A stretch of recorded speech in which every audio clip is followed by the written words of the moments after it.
सकरन जी अवाम महांगाई ते ज़ाब्तो आणे परेशानी घटाइण जी अपील कई आहे।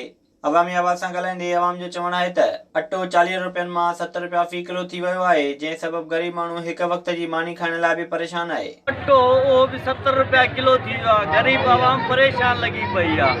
भाॼी जेका आहे टमाटो उहो बि महांगो 100 रुपया किलो, बसर उहो बि महांगो। हाणे ग़रीब आवाम वञे केॾां? सारी तब्दीली त आहे ई कोन। इमरान ख़ान मिड़ई कूड़ा दावा करे ग़रीबनि खे बस वोट वठी हाणे बस चुप करे वेठो आहे। दुकानदारनि जो चवणु आहे त महांगाई सबबु संदनि कारोबार ते बि असर पइजी रहिया आहिनि, जंहिं सबबु हू बि परेशान आहिनि। महांगाई करे असांजे कारोबार ते वॾो असरु पइजी वियो आहे, छो जो अटो अॻे हूंदो 40 रुपया किलो, हींअर 70 रुपया किलो आहे। खंडु महांगी थी वई, भाॼियूं सभु महांगियूं करे छॾियूं।